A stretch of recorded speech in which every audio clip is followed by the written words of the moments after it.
পয়গম্বর আদম আলাইহিস সালাতু ওয়াস সালাম আদি পিতা নফসি নফসি বলবে। পয়গম্বর নূহ, পয়গম্বর ইয়াহইয়া, পয়গম্বর হারুন, পয়গম্বর ইদ্রিস, পয়গম্বর মূসা, পয়গম্বর ঈসা, পয়গম্বর ইব্রাহিম, ইসমাঈল, ইয়াকুব, আইয়ুব আলাইহিমুস সালাতু ওয়াস সালাম সবাই নফসি নফসি বলবে। কিন্তু একজন পয়গম্বর নফসি নফসি বলবে না, উম্মতি উম্মতি বলে চিৎকার করবে। মাকামে মাহমুদের সামনে কপালটা ঠেকায় কেঁদে কেঁদে বলবে, ওগো আল্লাহ, ও আমার মুনিব, আমার উম্মতকে জাহান্নামে দিও না, জাহান্নামের আগুনে আমার উম্মতকে পুড়ায়ও না। মাকামে মাহমুদের সামনে পায়ার সাথে কপাল ঠেকায়া হাবিবে কিবরিয়া কাঁদবেন। বুখারীর বর্ণনা, তাফসীর লেখে রাসূলের হাদিসেও পাওয়া যায়, মাকামে মাহমুদটা শক্ত করে রাসূল ধরবেন যাতে এটা উড়ে যেন জান্নাতের ভিতরে না চলে যায়। বসবেন না, শুধু উম্মতের জন্য কাঁদবেন। আল্লাহ তাআলা তার বন্ধুকে ডাক দিয়া বলবে, বন্ধু মাথা উঠান, আপনার উম্মতের জন্য খুশখবরি আমি মাফ করে দেব। এরপর আল্লাহ তাআলা রসুলকে যখন উম্মতের ব্যাপারে আশার বাণী শোনাবেন, ওই মুহূর্তে আল্লাহর রসুল মাথা উঠাবেন, পুতলার ভিতরে একটু পানি জাহান্নামের আগুনের ভিতরে নিক্ষেপ করবেন, জাহান্নামের আগুনটা নিভে যাবে। মুহতারাম হাজরিন, আল্লাহ তাআলা উম্মতের ভিতরে শ্রেষ্ঠ সন্তান হযরত আবু বকর সিদ্দিক রাদিয়াল্লাহু আনহুকে টান দিয়ে এনে বলবেন, আল্লাহর কদমে সেজদা দাও। সুবহানাল্লাহ কয় না? কিতাবের ভিতরে লেখা হয়, নবীজির পরে আল্লাহর কদমে উম্মতের ভিতরে সর্বপ্রথম সেজদা দিবেন হযরত আবু বকর সিদ্দিক রাদিয়াল্লাহু আনহু। হযরত আবু বকর যাইতে ভয় পাবেন, যাইতে চাইবেন না, ভয়ে ভয়ে থাকবেন। রাসূল ধাক্কা দিয়ে বলবেন, ওগো আবু বকর, তুমি আমার, তুমি আমার, তুমি যাও, আমার মুনিব, আমার মাশুকের সামনে একটা সেজদা দাও। কিতাব লিখে হযরত আবু বকর সেজদা দিবেন, এরপরে সিরিয়াল হযরত উমর সেজদা দিবেন। একটা সিরিয়াল বাই সিরিয়াল সাহাবা একরাম সেজদা দিবেন। রাসূল বলেন, আলেমের সাথে খানা খাও, আলেমের সাথে খানা খাইবা তো নবীর সাথে খানা খাওয়ার সওয়াব আমল নামায় জমা হবে। কোন সুবহানাল্লাহ কোন না? অলস হয়ে গেছি, সুবহানাল্লাহ কইবেন জোরে জোরে। আলেমের সাথে মুসাফা করলে নবীর সাথে মুসাফা হয়, আলেমের সাথে বসলে পরে নবীর সাথে বসার সওয়াব পাওয়া যায়। আলেমের সোহবতে গেলে পরে নবীর সোহবতের রং ভিতরে চলে আসে। আলেম যে রাস্তা দিয়া হাঁটা যায়, তার পায়ের কদমে জমিনের উপরের মানুষ যেমন বরকত লাভ করে, জমিনের নিচে যারা শুয়ে থাকে তাদের কবরের আযাব আল্লাহ 40 দিনের জন্য ক্ষমা করে দেয়। গাছ আল্লাহকে ডাক দেয়া কয়, আল্লাহ আলেমে দ্বীন, তোমার কোরআনের আলেম, ওগো আল্লাহ তুমি আমার নিচে একটু বসাও। মাছ দোয়া করে কয়, আল্লাহ তারে আমাকে তার খাবার বানাও। গরু আল্লাহর কাছে দোয়া করে কয়, আল্লাহ আমার উলানের দুধটা তুমি আলেমের খাবার বানাও। কেননা আলেম ঘুমায়া থাকলে ইবাদত জাহেল সারা রাত নামাজ পড়ার চাইতে উত্তম। আলেম ঘুমায় তো আমল নামায় নেকি জমা হয়, জাহেল সারা রাত নামাজ পড়লেও এ পরিমাণ সওয়াব পায় না। চমৎকার কথা হাবিবে কিবরিয়া সরকারে দু আলম নবী চমৎকার কথা বলেছেন। সরকার বলেন, ও আমার সাহাবীরা রে, তোমাদের সামনে আমার যেমন মর্যাদা, তোমাদের সামনে আমার যেমন সম্মান, ও আমার সাহাবীর কাফেলারা শোনো, আমি নবী তোমাদের কাছে যেমন সম্মানী, সাধারণ পাবলিকের কাছে একজন আলেম তেমন সম্মানী। আমি তোমাদের কাছে যেমন ইজ্জতওয়ালা, আমি তোমাদের কাছে যেমন সম্মানওয়ালা, একজন আলেম সে সাধারণ পাবলিকের কাছে তেমন সম্মানওয়ালা। কেননা আমি নবীর কাছে যে আমানত, এটা আমি আমার আলেমদের কাছে দিয়ে গেলাম। আমি নবী যে কাজ করেছি কিয়ামত পর্যন্ত হক্কানি রব্বানি আলেম উলামা যারা, তারা সেই কাজ জমিনে চালায়া যাবে। ফাদলুল আলিমি আলাল আবিদি কাফাদলি আলা আদনাকুম। চমৎকার করে রাসূল বলেছেন, আলেমের শান বর্ণনা করেছেন। আল্লাহর নবী বলেন, একজন আলেম 40 জন মানুষকে জান্নাতের ভিতরে ঢুকায়া দিবে। সুবহানাল্লাহ পড়েন। আলেমের বিচার ময়দানে মাশারে, সেই ভয়ঙ্কর মুহূর্তে সমস্ত পয়গম্বররা নফসি নফসি বলবে, আদম বলবে নফসি নফসি। তামাম দুনিয়ার সমস্ত পয়গম্বররা নফসি নফসি বলতে থাকবে। আমার আপনার নবী উম্মতের জন্য মাকামে মাহমুদের সামনে গিয়া কপাল ঠেকায়া কাঁদতে থাকবে। কিয়ামতের ময়দানে ও ভাই, দিলটাকে একটু নরম করে শোনো কথাটা। আল্লাহর দিয়া কান, এই কান দিয়া ঢুকাও আর দিলের ভিতরে কথাগুলো বসাও। হায়াতের 40টা বছর পার হয়ে গেল, কারো 60, কারো 70, কারো 80 বছর পার হয়ে গেছে। হায়রে, কোনদিন আল্লাহর মোহাব্বতে, আল্লাহর প্রেম সাগরে ডুব দিয়া এক ফোঁটা চোখের পানি সারি নাই। আল্লাহর কসম করে বলি, এই জান্নাতের সামিয়ানার নিচে বসে যদি আল্লাহর মোহাব্বতে, কবরের ভয়ে যদি এক ফোঁটা চোখের পানি ছাড়াও, তোমার জিন্দেগির সব গুনাহ মাফ হয়ে যাবে। ময়দানে মাহশারে সমস্ত পয়গম্বররা নফসি নফসি বলতে থাকবে। পয়গম্বর আদম আলাইহিস সালাতু ওয়াস সালাম আদি পিতা নফসি নফসি বলবে। পয়গম্বর নূহ, পয়গম্বর ইয়াহইয়া, পয়গম্বর হারুন, পয়গম্বর ইদ্রিস, পয়গম্বর মূসা, পয়গম্বর ঈসা, পয়গম্বর ইব্রাহিম, ইসমাঈল, ইয়াকুব, আইয়ুব আলাইহিমুস সালাতু ওয়াস সালাম সবাই নফসি নফসি বলবে। কিন্তু একজন পয়গম্বর নফসি নফসি বলবে না, উম্মতি উম্মতি বলে চিৎকার করবে। মাকামে মাহমুদের সামনে কপালটা ঠেকায়া কেঁদে কেঁদে বলবে, ওগো আল্লাহ, ও আমার মুনিব, আমার উম্মতকে জাহান্নামে দিও না, জাহান্নামের আগুনে আমার উম্মতকে পুড়ায়ও না।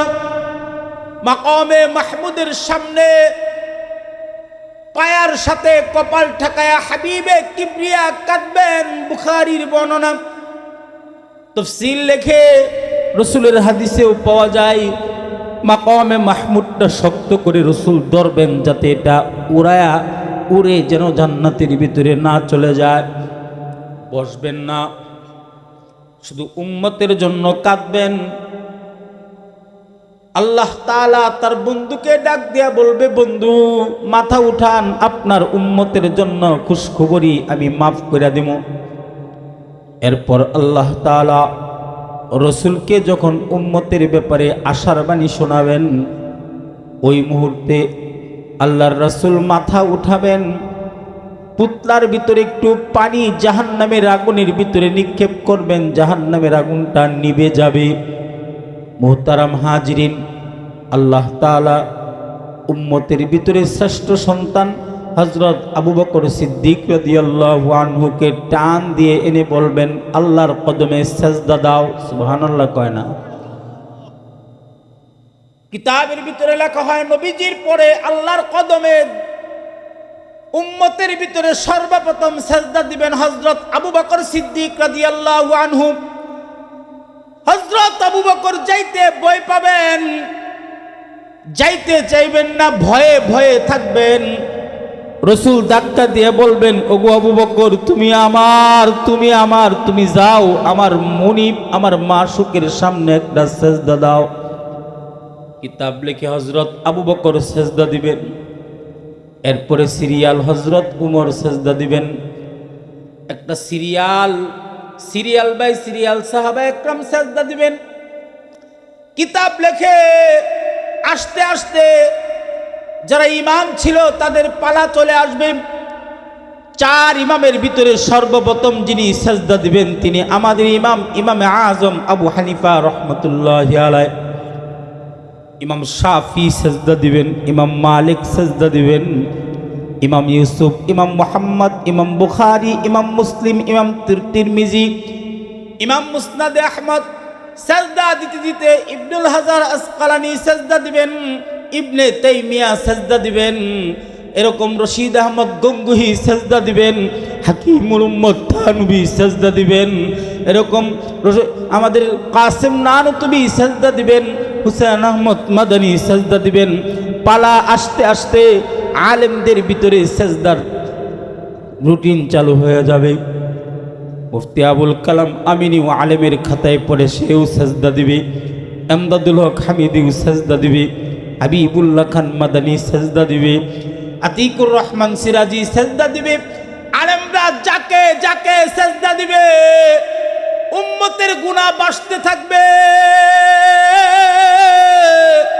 গুনাহগার উম্মত গ্রামের সাগরের ভিতরে বাসতে থাকবে, চিৎকার করবে, পানির জন্য চিৎকার করবে। আল্লাহ তাআলা আলেমদের জামাতকে একত্রিত করে একটা পর্দার ভিতরে ঢুকায়া দিবেন। মানুষের সামনে আলেমদেরকে আল্লাহ লজ্জা দিবেন না। ময়দানে মাহশারে আল্লাহ তাআলা আলেমকে বেইজ্জতি করবে না, কোরআনের হাফেজকে বেইজ্জতি করবে না। আল্লাহর আলেম যারা, ইমাম আহমদ ইবনে হাম্বল আল্লাহর আলেম, ইমামে আজম আবু হানিফা আল্লাহর আলেম, ইবনে তাইমিয়া আল্লাহর আলেম, ইমাম শাফি আল্লাহর আলেম, যারা আল্লাহর আলেম, যারা আল্লাহর আলেম, যারা এলেমের সাথে সাথে মারিফতের নূর অর্জন করেছে, যারা এলেমের সাথে সাথে রাতের বেলা তাহাজ্জুদের জায়নামাজে কপাল ঠেকায়া ঠেকায়া মাওলাকে সেজদা দিয়েছে, যারা তাহাজ্জুদের সময় জায়নামাজের ভিতরে বসে বসে আল্লাহর নামের জিকিরের জরব লাগাইছে। ওই যে হুসেন আহমদ মাদানী, কত বড় ব্যক্তি, খুদায়াদ आती है जिनको देख कर वो नूर के पुतले, खुदा याद आती है जिनको देख कर वो नूर को पुतले, नबूवत के वारिस है यही है जिल रहमानी, यही है जिनके सोने को फजीलत है इबादत पर, यही है इंतिखाब पर नज़र करती है मुसलमानी।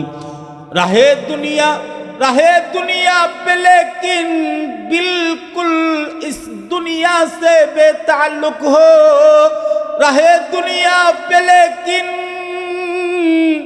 बिल्कुल इस दुनिया से बेताल्लुक हो, फिरे दरिया हरगिज़ न कपड़ों को लगे पानी, फिरे दरिया हरगिज़ न कपड़ों को लगे पानी।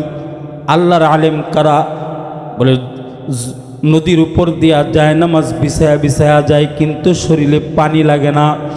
বাঘের উপর পিঠের উপর বুইটা চাবুক দিয়া বাঘকে উট বানায়া জঙ্গলের উপর রাজত্ব করে তারা হলো আল্লাহর আলেম। যাদের ইশারায় জমিন চলে তারা আল্লাহর আলেম। আল্লাহু আকবার, জোরে বলেন আল্লাহু আকবার, আরো জোরে বলেন আল্লাহু আকবার। আল্লাহর আলেম কারা?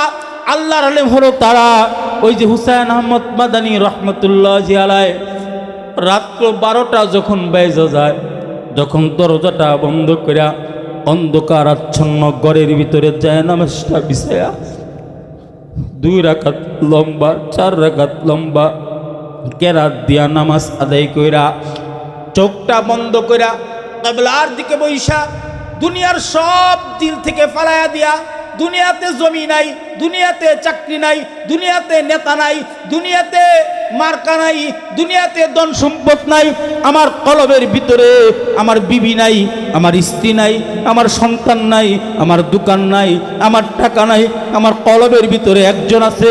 তিনি কে? তিনি কে? কে কে? আরে চিৎকার দিয়া জোরে জোরে জোরে আরো জোরে বলেন তিনি কে? জোরে বলেন তিনি কে? আরেকটা চিৎকার দিয়া বলেন আমাদের মালিক কে? হযরত হুসাইন আহমদ মাদানী রাহমাতুল্লাহি আলাইহি দরজাটা বন্ধ কইরা হাতের ভিতরে তাসবিহটা লইয়া এবার আল্লাহর নামের জিকির শুরু করে দেয়। আর মনে মনে কয়, আমার ডানে কেউ নাই, আমার বামে কেউ নাই, আমার সামনেও কেউ নাই, আমার পিছনেও কেউ নাই, আমি যেদিকে তাকাই সেদিকেই একমাত্র আমার আল্লাহ, আমার আল্লাহ। ফায়নামা তুওয়াল্লু ফাসাম্মা ওয়াজহুল্লাহ। আমার ডানে আছে আল্লাহ, আমার বামে আছে আল্লাহ। কে? বলো না ভাই, বলো বলো কে কে? আরে চিৎকার দিয়া বলো কে কে কে? কেউ নাই, আপন বলতে আমার কেউ নাই। মা আপন হয় না, মা পর হয়ে যায়, বাবা পর হয়ে যায়, বন্ধু বান্ধব পর হয়ে যায়, দুনিয়ার সব সম্পর্ক বিচ্ছিন্ন হয়ে যায়, কিন্তু বান্দা আর মুনিবের সম্পর্ক বিচ্ছিন্ন হয় না, মুনিব আর গোলামের সম্পর্ক বিচ্ছিন্ন হয় না। তাদের ভিতরে একটা প্রেম আলাপ চলতে থাকে, প্রেমের বন্ধন এটা গালেব হইতে থাকে, প্রবল হইতে থাকে। হযরত হুসাইন আহমদ মাদানী আওলাদে রাসূল, দিল কত ভালো, দিল কত পবিত্র। শিকস্তা দিল जिसे हासिल हकीकत में वही कामिल, शिकस्ता दिल जिसे हासिल हकीकत में वही कामिल, बहुत तालिब खुदा मिलता शिकस्ता दिल नहीं मिलता, बहुत तालिब खुदा मिलता शिकस्ता दिल नहीं मिलता। এই কলবের ভিতরে শুধুই আল্লাহ আছে। এই কলব যখন পবিত্র হয়ে যায়, এই কলব থেকে যখন হিংসা বের হয়ে যায়, এই কলব থেকে যখন গুনার স্বাদ বের হয়ে যায়, এই কলবের ভিতর থেকে যখন দুনিয়া বের হয়ে যায়, কলবটা আল্লাহর হয়ে যায়। আল্লাহু আকবার জোরে বলেন। কলব আল্লাহর হয়ে যায়। जो तू मेरा तू सब मेरा, फलक मेरा जमी मेरी, जो तू मेरा तू सब मेरा, फलक मेरा जमी मेरी, अगर ये कि तू नहीं मेरा तो कोई शई नहीं मेरी, अगर ये कि तू नहीं मेरा तो कोई शई नहीं मेरी। बर्बाद করে ফেলেছি আমি, আমার হাত নষ্ট করে ফেলাইছি আমি, আমার চোখ নষ্ট করে ফেলাইছি আমি, আমার কলব নষ্ট করে ফেলাইছি। কলবের ভিতরে দুর্গন্ধ, শরীরের ভিতরে গুনাহের দুর্গন্ধ। কি করলাম, নিজের বরবাদ করে ফেলাইলাম। যদি আমার মাওলা আমার না হয়, ওই ময়দানে মাহশারে আমার আল্লাহ যদি আমার দিকে রহমতের দৃষ্টি দিয়া না তাকায়, আমি আমার মাওলার সামনে কিভাবে দাঁড়াবো? আমার মাওলার সামনে গিয়ে আমি কিভাবে মুখ দেখাবো? ও ভাই, কিয়ামতের ময়দানেও আল্লাহ আলেমকে বেইজ্জতি করবে না। আলেমের সম্মান আল্লাহ নিজ হাতে দিয়েছেন। রসুল আলেমের ব্যাপারে ইজ্জতের বর্ণনা করেছেন, লম্বা লম্বা আলোচনা করেছেন। আলেমের ইজ্জত, তাম দুনিয়ার সমস্ত মানুষ যদি আলেমের বিরুদ্ধে যায়, আলেমের কিচ্ছু হবে না। আল্লাহ যদি আলেমের পক্ষ থাকে, তাম দুনিয়ার সমস্ত শক্তি ধ্বংস হয়ে যাবে। কথা বলেন ঠিক কিনা? আল্লাহ তাআলা কিয়ামতের ময়দানে পর্দার ভিতরে আলেমদেরকে বসায়া দিবেন। আলেমদেরকে জিজ্ঞাসা করবেন, কি ব্যাপার, গুনাহ করছিলা কেন? তখন আলেম বলবে, আল্লাহ ভুল হয়ে গেছে, ক্ষমা করে দেন। আল্লাহ বলবেন, তোমাকে আমি ইলমের নূর দান করেছিলাম, আমাকে চেনার জন্য, আমাকে জানার জন্য। ইন্নামা ইয়াখশাল্লাহা মিন ইবাদিহিল উলামা। আল্লাহু আকবার বলে না? ফরমান কার? আরে জোরে বলেন, বলেছেন কে? আল্লাহ মিথ্যা বলে? আরে কথা কয় না, মিথ্যা বলে? আল্লাহ বলেন, কুল সাদাকাল্লাহ, আপনি বলুন আল্লাহ সত্যবাদী। আল্লাহ তাআলা কখনোই মিথ্যা বলে না। আল্লাহর সিদ্ধান্তকে পরিবর্তন করা যায় না। আল্লাহ যা বলে সব সঠিক বলে, সত্য কথা বলে। আল্লাহ বলেন, আলেমের শান কেমন জাননি? তামাম দুনিয়ার সমস্ত মানুষকে যদি এক পাল্লায় রেখে দাও, একজন আলিমকে যদি এক পাল্লায় রেখে দাও, তার পাল্লাটা ভারী হয়ে যাবে। আল্লাহ বলেন ইন্নামা ইয়াখশাল্লাহা মিন ইবাদিহিল উলামা, ইন্নামা ইয়াখশাল্লাহা মিন ইবাদিহিল উলামা। ও দুনিয়ার মানুষ, খুব ভালো করে বোঝার চেষ্টা করো। ও দুনিয়ার মানুষ, কান খুইলা আল্লাহর এই বাণীটা শুনালাও। আল্লাহ বলেন এই চাকরিজীবী আল্লাহকে ভয় করে না, এরকম ইঞ্জিনিয়ার, ব্যারিস্টার, ডাক্তার আল্লাহকে ভয় করে না। নিশ্চয়ই আলেমরা আল্লাহকে ভয় করে, আলেমরা আল্লাহকে ভয় করে। সবচেয়ে বেশি ভয় আলেমদের ভিতরে আছে, কেননা যে যারে চিনে সে তারে কিনে। আলেমরা আল্লাহকে চিনেছে, আল্লাহকে জেনেছে, আল্লাহ সম্পর্কে কোরআনের ভিতরে পড়েছে। আসমান খুঁটিবিহীন কে বানাইছে, জমিনটাকে বিছানা কে বানাইছে, শূন্যের উপর থেকে বৃষ্টিটা কে বর্ষণ করে। আরে চিৎকার মেরে বলেন, চিৎকার মেরে বলেন, বলেন না আল্লাহু আকবার, বলেন বলেন। আফালা ইয়ানজুরুনা ইলাল ইবলি কাইফা খুলিকাত ওয়া ইলাস সামাই কাইফা রুফিআত ওয়া ইলাল জিবালি কাইফা নুসিবাত ওয়া ইলাল আরদি কাইফা সুতিহাত ওয়া ইলাল আরদি কাইফা সুতিহাত। আফালা ইয়ানজুরুনা ইলাল ইবলি কাইফা খুলিকাত ওয়া ইলাস সামাই কাইফা রুফিআত ওয়া ইলাল জিবালি কাইফা নুসিবাত ওয়া ইলাল আরদি কাইফা সুতিহাত। আল্লাহ চিনবার চাও, আল্লাহ সম্পর্কে জানতে চাও, কে জাননি কে? যে বলে তিনি তো আল্লাহ, যিনি খুঁটিবিহীন আসমানটাকে ঝোলায় রাখছেন। কথা কন ঠিক কিনা? তিনি তো আল্লাহ, যিনি জমিনকে বিছায়া রেখেছেন। তিনি তো আল্লাহ, যিনি উট বানাইছেন, 6 মাস পানি পান করলে বাকি 6 মাস এমনি চলে যায়। আল্লাহু আকবার বলেন। আল্লাহ কে? আল্লাহ সম্পর্কে জানতে চাও, বলে কোরআনে চোখ রাখো। আল্লাহ বলেন এক ফোঁটা নাপাক থেকে আমি মানুষ বানাই, এক নর এবং নারী থেকে তামাম দুনিয়ার মানুষকে সৃষ্টি করেছি। কথা কন ঠিক কিনা? সব আল্লাহ করেছেন। আলেমকে ডাক দিয়া বলবে ও আলেম, ও আলেম কেন গুনাহ করেছিলা? ও আলেম তুমি এমন কেন করেছিলা? তখন আলেম বলবে আল্লাহ ভুল করেছি।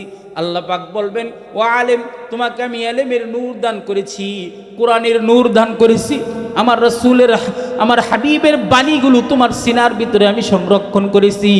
এটার একটা দাম আছে, এটার একটা ইজ্জত আছে। আমি আল্লাহ সেই ইজ্জতের দিকে তাকায়া, আমার কোরআনের দিকে তাকায়া তোমাকে পর্দার আড়ালে, সবার সামনে নয় পর্দার আড়ালে মাফ করে দিলাম। আলেমের সম্মান আছে না নাই? আরে কথা কয় না কেন? আছে না নাই? আরে সবাই বলেন আছে না নাই? আলেম আলেম আলেম, আরে আলেম আলেম ছোট্ট একটা নাম, কিন্তু আল্লাহ আলেমকে জমিনে যতদিন রাখবে, এই জমিনকে আল্লাহ ততদিন টিকায়া রাখবে। সুবহানাল্লাহ কয় না? জমিনে আলেম যতদিন থাকবে ততদিন জমিন থাকবে। আলেম থাকবে না, মানুষ আর মানুষ থাকবে না। আলেম না থাকলে মানুষকে দিন বোঝানোর লোক থাকবে না। আলেম না থাকলে মানুষকে ইসলাম বোঝানোর লোক থাকবে না। আলেম না থাকলে হালাল আর হারাম বোঝানোর লোক থাকবে না। আলেম না থাকলে সাজদা কেমনে দিতে হয়, সূরাতুল ফাতিহা কেমনে আদায় করতে হয়, তাশাহুদ কেমনে পড়তে হয়, কে শিখাবে? মানুষ যখন আলেম পাবে না, তখন মানুষ আর মানুষ থাকবে না, হাইওয়ান জানোয়ারে রূপান্তরিত হয়ে যাবে। কথা বলেন ঠিক না বে ঠিক? জানোয়ারের মতো হয়ে যাবে। আলিম যতদিন পৃথিবীতে থাকবে আল্লাহ পৃথিবী টেকায়া রাখবে, জমিন টেকায়া রাখবে, আসমান আসমানের জায়গায় থাকবে। আলেমের মর্যাদা, আলেমের ইজ্জত, আলেমের কদর একমাত্র আসমানের মালিক আল্লাহ দিয়েছেন।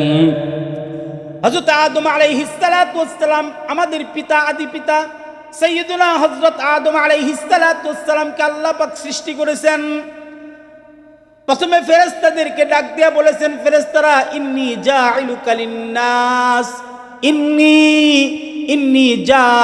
ইন্নী কোরআন শরীফ, আমি খলিফা বানামু, প্রতিনিধি বানামু। ফেরেশতারা কয় এরা তো মারামারি করবে, রক্তপাত ঘটাবে। আল্লাহ বলেন ইন্নী আ'লামু মা লা তা'লামুন, আমি যা জানি তোমরা তা জানো না। হযরত আদম আলাইহিস সালাতু ওয়াস সালামকে বানালেন, ভিতরে রূহ ঢুকাইলেন। এরপরে দুনিয়ার যত নাম আছে, কোরআনে বর্ণনা আছে, লম্বা কথা বলা যাবে না, সব শিখাইলেন, আলেম বানাইলেন। হযরত আদম আলাইহিস সালাতু ওয়াস সালামকে আল্লাহ পাক আলেম বানাইলেন, সব কিছু শিখাইলেন। এবার ফেরেশতাদেরকে ডাক দিয়া বললেন, তোমরা সেজদা করো। ফাসাজাদু, তোমরা সেজদা করো। সবাই সেজদা করলো, সবাই আদম আলাইহিস সালাতু ওয়াস সালামকে সেজদা করলো। এই সবার ভিতরে সর্বপ্রথম যিনি সেজদা করেছেন তার নাম ইসরাফিল আলাইহিস সালাতু ওয়াস সালাম। সুবহানাল্লাহ কয়লা। সমস্ত ফেরেশতাদের ভিতরে কিতাব লেখে হযরত ইসরাফিল আলাইহিস সালাতু ওয়াস সালাম সর্বপ্রথম হযরত আদম আলাইহিস সালাতু ওয়াস সালামকে সেজদা করলেন। আল্লাহ পাক খুশি হয়ে গেলেন। হযরত ইসরাফিল আলাইহিস সালাতু ওয়াস সালাম সর্বপ্রথম সেজদা করার কারণে উপহার হিসাবে গোটা কোরআনটা হযরত ইসরাফিল আলাইহিস সালাতু ওয়াস সালামের কপালের ভিতরে লিপিবদ্ধ করে দিলেন। কিতাব লেখে সর্বপ্রথম একজন আলেমকে হযরত ইসরাফিল সেজদা করলেন। তার ইজ্জত, তার কপালে আল্লাহ খুশি হইয়া গোটা কোরআন লেখা দিলেন। কিয়ামত পর্যন্ত যারা আলেমকে ইজ্জত করবে, আলেমকে কদর করবে, আলেমের সংস্পর্শে বসবে, আলেমদেরকে মহব্বত করবে, আলেমদেরকে ভালোবাসবে, আল্লাহ পাক তাদেরকে বেইজ্জতি করবেন না। হযরত ইসরাফিলের মতো তার মর্যাদা বাড়বে, তার সম্মান বাড়বে। আল্লাহ তাআলা তাদেরকে মৃত্যুর সময় বেঈমান বানায় মারবেন না, বরং মৃত্যুর সময় কালেমা নসিব করাবেন। এ কারণে 15 জন আলেম এত দূর থেকে এত কষ্ট করে আপনাদের এখানে এসেছে কেন? জিম্মাদারি, দায়িত্ব। আল্লাহ তাআলা তাদেরকে এলেমের নূর দেওয়ার কারণে জিম্মাদারি চলে আসছে যে মানুষকে বোঝানোর জন্য। পয়গম্বর থাকলে তারা পাড়ায় পাড়ায়, মহল্লায় মহল্লায়, ঘরে ঘরে গিয়ে বুঝাইতো। পয়গম্বর নাই, দায়িত্ব দিয়ে গেছেন আলেমদেরকে। এবার আলেমদের কাজ মানুষের হাতে দইরা, পায়ে দইরা, মানুষের পিঠে হাত দিয়ে মানুষকে যেভাবে পারে সেভাবে বুঝিয়ে আল্লাহর রাস্তা দেখানো, জান্নাতের রাস্তা দেখানো, জাহান্নাম থেকে সতর্ক করা। আলেমরা মানুষকে এই 5,000 6,000 টাকা বেতন, 10,000 টাকা বেতন দিয়ে ইমাম সাহেব রাখে। ঘরের ভিতরে অভাব থাকার পরেও মসজিদের ইমামতি কেন করে? ঠিকছে, আপনার 10,000 টাকার জন্য না, উম্মতের উপর তার একটা জিম্মাদারি আছে। সে জিম্মাদারিকে পালন করার জন্যই সে ইমামতি করে, মক্তব পড়ায়, মুসলমানের বাচ্চাকে কোরআন শেখায়। কথা বলেন ঠিক কি না? জানাজার ইমামতির প্রয়োজন হলে ইমাম সাহেব জানাজার ইমামতি করে। এমনকি মহল্লার ভিতরে সম্পদ বন্টনের ক্ষেত্রেও আলেমের প্রয়োজন হয়। একেবারে সুইপার থেকে শুরু করে রাষ্ট্র প্রধানের সেই চেয়ার পর্যন্ত প্রত্যেকটা ক্ষেত্রে একজন আলেমের প্রয়োজন হয়। আলেমের মর্যাদা আর ইজ্জত মানুষকে দিবে, আল্লাহ তো নিজে দিয়েছেন। কথা কয় না? আল্লাহ তো দিয়েছেন। আল্লাহ পাক মানুষের ইজ্জত, মানুষের কদর আল্লাহ নিজ হাতে দিয়ে দিছেন। মানুষ যদি এইটাকে বুঝে আর এটার উপর আমল করে, আল্লাহ পাক তারও ইজ্জত বাড়াবে, তারও মর্যাদা বাড়াবে। আল্লাহ তাআলা মৃত্যুর সময় ইমানদার বানায়া কবরে নেন।